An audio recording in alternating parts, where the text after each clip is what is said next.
What's up, Crypto Crush community? Now that we understand what is a pattern, what is a trend, what are candles, what are the basics, let's start talking about how to plan a trade. Part of planning a trade is managing your risk, having a proper risk management routine. So let's review this before we draw it on the charts. So, number one, decide your risk per trade. This is non negotiable. This is something that you decide for yourself, with yourself. This is individually.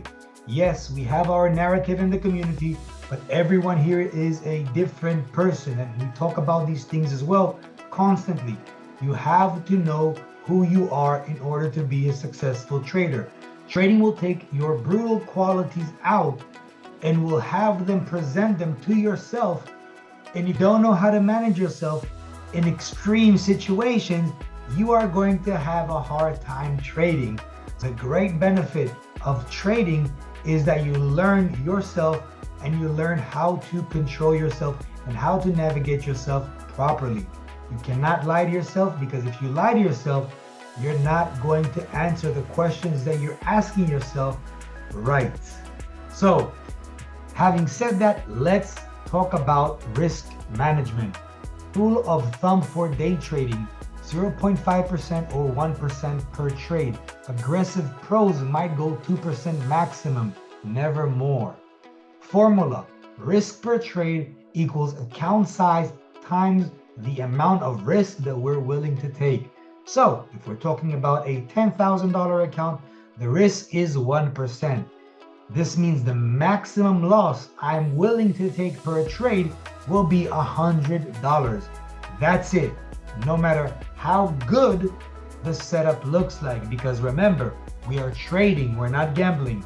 There might be a chance where our setup, even though we're 100%, even 500% sure of our setup, it might go the other way.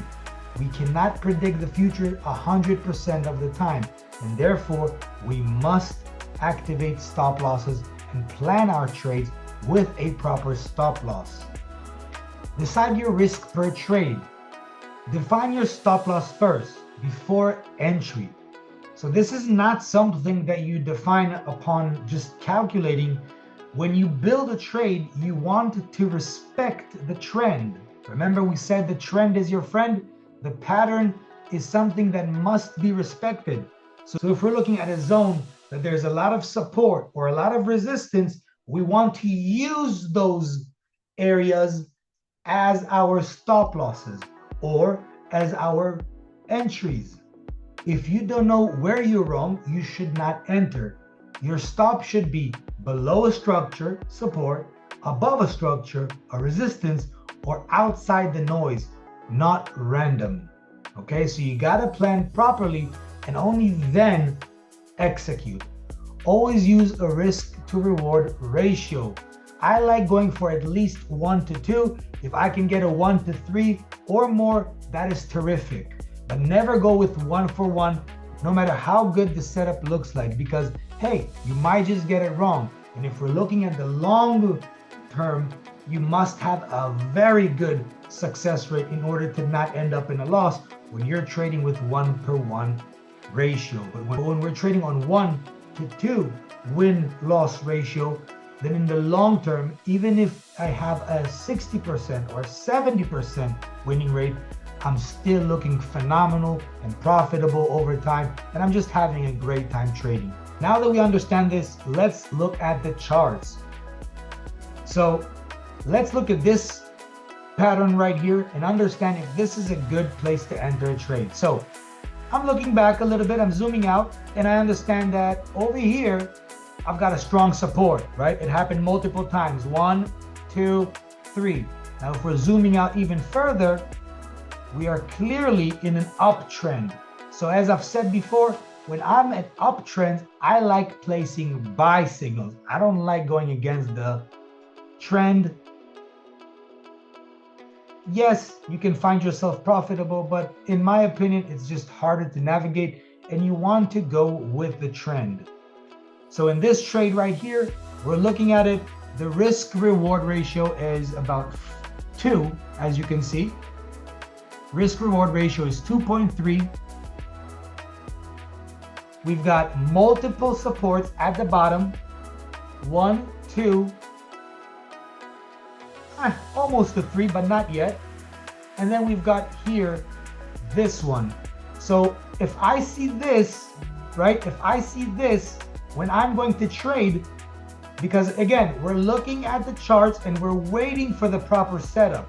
So if I'm looking at support 1, support 2, I see this coming up here, dropping a little bit, but not yet going up and having a hard time bursting out of this resistance, then it goes back down. Over here, I'm already going to set my buy zone, okay? So I'm going to set it somewhere around this area. Anywhere around this area will be a great buy zone. And from here, I'm just gonna let it fly back up. And as you can see, this is exactly what happened with this trade. Yes, it took it some time, and this is where you find who you are. Because this is where you're going to ask yourself many questions. Should I close? Was I right? Was I wrong? Did I analyze it correctly? Trust yourself and go with the vision that you had planned before the navigation. The same applies to trading. If I plan this and I put a proper stop loss, it can't go wrong. There's no reason to stress here and start asking yourself weird questions. Just stick to your vision and let it ride. If it touches your stop loss, you're going to clip and you're going to refresh and get back in the game. But if not, and it actually did go your way, then you're going to fly back up, and now it's time to adjust your stop losses and move them up so that if it does go back down, you're still in profit and the trade clips you out while you're still with some cash in your pocket and not losing money. So that is all for today. That was proper risk management. Hope you took this to your trading journey, and let's find more good setups.